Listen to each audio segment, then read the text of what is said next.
నేను first time నార్త్‌లో visit చేసిన టెంపుల్ ఉజ్జయిని అనమాట. ఆ ఎక్స్‌పీరియన్స్ చాలా బాగుండింది. సో, ఎర్లీగా మార్నింగే దర్శనం చేసుకొని మేము మిగతా పక్కనున్న గుడులను కూడా దర్శించుకుందాం అనుకున్నాం అనమాట. సో, ఫస్ట్ అక్కడ పక్కనే ఒక గుడి ఉందనమాట. సో, అక్కడ ఏంటంటే అదొక కుటీరం. శ్రీకృష్ణ బలరాములు ఒక మహర్షి దగ్గర విద్యలు నేర్చుకున్నారనమాట. అన్ని విద్యల్లో ప్రావీణ్యం పొందారు. సో, దాని గురించి డీటెయిల్స్ మీరు ఇక్కడ చూడొచ్చు.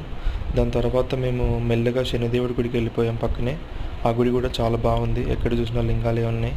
దాని తర్వాత మేము కాలభైరవ మందిర్కి వెళ్ళామన్నమాట. అక్కడ మద్యాన్ని ప్రసాదంలా ఎక్కిస్తుంటారు శివుడికి. సో, దాని తర్వాత పక్కనే అమ్మవారి గుడి ఉంటే అక్కడ కుంకుమార్చన చేయించాము.